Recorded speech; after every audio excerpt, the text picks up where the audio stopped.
Hello viewers, நாம இந்த வீடியோவில் SaaS மாடல்னா என்னென்னு பார்க்க போகிறோம். SaaSனா என்ன சொல்லுவாங்கன்னா சாஃப்ட்வேர் as a சர்வீஸ்மாங்க. ஒரு சாஃப்ட்வேரை சர்வீஸாக ப்ரொவைட் பண்ணுறது தான் இது SaaSமாங்க. ஸோ இதுக்கு எக்ஸாம்பிள் என்ன சொல்லலாம்னா இமெயில் இருக்குல்ல, இப்போ ஆஃபீஸ் 365 அது மாதிரி இப்போ அஷூரு ஏடபிள்யூஎஸ்லாம் டேட்டா பேஸ் இருக்குல்ல.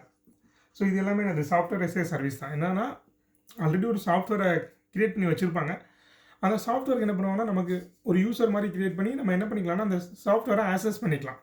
ஸோ நம்ம எங்கே இருந்து வேணாலும் என்ன பண்ணிக்கோன்னா ஈஸியாக அந்த சாஃப்ட்வேரை ஆக்சஸ் பண்ண முடியும். இதுதான் இந்த SaaS மாடலுங்கிறாங்க. ஸோ ஒரே ஒரு சாஃப்ட்வேர் தான் இருக்கும். இது எல்லா மிஷின்லேயும் வந்து இன்ஸ்டால் பண்ணணும்னு தேவையில்லை. ஸோ ஒரே ஒரு இடத்துல ஹோஸ்ட் பண்ணியிருப்பாங்க. அந்த ஹோஸ்ட் பண்ணியிருக்கிறதுலேருந்து எல்லாருமே அவங்களுக்குன்னு தனியாக கிரெடென்ஷியல் கொடுத்துருப்பாங்க. அதை வச்சு என்ன பண்ணிக்கலாம்னா அந்த சாஃப்ட்வேரை ஆக்சஸ் பண்ணிக்கலாம்.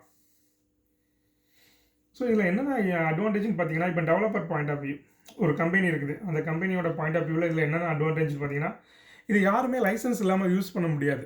ஸோ கண்டிப்பாக என்ன பண்ணியிருக்கோம்னா எல்லாருமே லைசன்ஸ் வாங்கினா மட்டும்தான் இந்த சாஃப்ட்வேரை யூஸ் பண்ண முடியும். ஸோ அவங்களுக்குன்னு ஒரு அக்கௌண்ட் க்ரியேட் பண்ணிவிட்டு அந்த அக்கௌண்ட் மூலமாக தான் என்ன பண்ணிக்க முடியும்னா எல்லாருமே யூஸ் பண்ண முடியும். ஸோ இது ஒரு அட்வான்டேஜ்.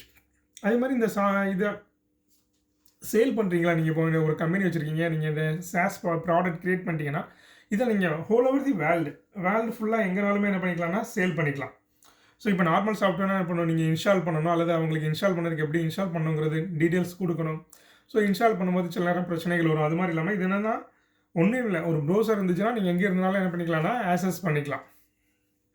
ஸோ அதனால் என்ன பண்ணிக்கலாம்னா உங்களோட ப்ராடக்ட்டை நீங்கள் வேர்ல்டு ஃபுல்லாக எங்கேனாலும் சேல் பண்ணிக்கலாம். அதே மாதிரி இப்போ உங்கள் ப்ராடக்ட்டில் ஏதாவது அப்கிரேட் பண்ணுறீங்க, புதுசாக ஃபியூச்சர் ஆட் பண்ணுறீங்கன்னா ஈஸியாக ஆட் பண்ணிவிட்டு நீங்கள் இந்த ஒரு சர்வரில் அப்லோட் பண்ணால் மட்டும் போதும். ஸோ வேர்ல்டில் உள்ள எல்லா யூஸருக்குமே இந்த ஆட்டோமேட்டிக்காக அதோட ஃபியூச்சர் வந்து ஈஸியாக போய் கிடச்சிடும். நீங்கள் அப்கிரேட் பண்ணியிருக்கீங்க, என்ன நியூ ஃபியூச்சரை அப்கிரேட் பண்ணியிருக்கீங்களோ அது ஈஸியாக என்ன பண்ணிக்கலாம்னா யாருனாலுமே ஆக்சஸ் பண்ண முடியும். அதே மாதிரி என்ன பண்ணிக்கலாம்னா எதுவுமே புதுசாக இன்ஸ்டால் பண்ண தேவையில்லை. ஸோ அப்கிரேட் பண்ணுறது ஈஸி. அதே மாதிரி இன்ஸ்டலேஷனும் ரொம்ப ஈஸி. ஸோ நீங்கள் யாருக்குமே மேனுவலாக போய் இன்ஸ்டால் பண்ணுங்கிறது தேவையே இல்லை. ஸோ ஆட்டோமேட்டிக்காக என்ன பண்ணிக்கலாம்னா நீங்கள் அது ஒரு சர்வரில் அப்லோட் பண்ணிங்கன்னா அவங்களோட கிரெடென்ஷியலை வச்சு ஈஸியாக ஆக்சஸ் பண்ண முடியும். ஸோ இது என்ன இருந்ததுன்னா ஒரு சாஃப்ட்வேர் கம்பெனி பொறுத்து அந்த இதுக்கு என்னென்ன அட்வான்டேஜஸ்ங்கிறது. அதே இப்போ ஒரு யூஸராக இருக்கீங்க, யூஸர் ஆர் கஸ்டமர், இப்போ நீங்கள் ஒரு எண்ட் யூஸராக இருக்கீங்கன்னா உங்களுக்கு SaaS ப்ராடக்ட்னால என்ன அட்வான்டேஜ், அது என்ன பண்ணிக்கலாம்னா நீங்கள் எங்கே இருந்தாலும் ஆக்சஸ் பண்ணிக்கலாம். இப்போ நீங்கள் நார்மலாக உங்கள் லேப்டாப்பில் இன்ஸ்டால் பண்ணி வச்சுருக்கீங்கன்னா உங்கள் லேப்டாப்பில் மட்டும் தான் ஆக்சஸ் பண்ண முடியும். நீங்கள் எங்கேயாவது உங்கள் ஃப்ரெண்டு வீட்டுக்கு போயிருக்கீங்க இல்லைனா ப்ரௌசிங் சென்டர் போயிருக்கீங்க, அங்கேருந்து அந்த சாஃப்ட்வேர் ஆக்சஸ் பண்ணால் முடியாது. பட் SaaS ப்ராடக்டாக நீங்கள் எங்கே இருந்தாலும் என்ன பண்ணிக்கலாம்னா ஆக்சஸ் பண்ணிக்கலாம். ஈஸியாக உங்களால் இந்த எங்கே இருந்தாலும் ஆக்சஸ் பண்ண முடியும்.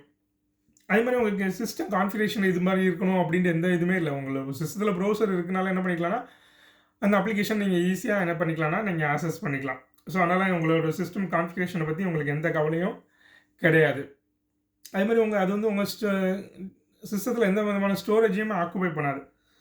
ஏன்னா சிஸ்டத்தில் வந்து இப்போ நம்ம நார்மலாக ஒரு சாஃப்ட்வேர் இன்ஸ்டால் பண்ணிங்கன்னா இந்த உங்கள் ஸ்டோரேஜ் வந்து ஆக்சஸ் பண்ணுவாங்க. ஹார்ட் டிஸ்கில் இன்ஸ்டால் ஆகி ஸ்டோர் ஆகிருக்கும், அதனால் உங்கள் ஸ்டோரேஜ் ஆக்சஸ் ஆகும். பட் இந்த SaaS மாடல் என்னென்னா உங்கள் ஹார்ட் டிஸ்கில் எதுவுமே ஸ்டோர் ஆகாது. அதனால் உங்கள் ஸ்டோரேஜ் எதுவுமே வேஸ்ட் ஆக போகிறதில்ல.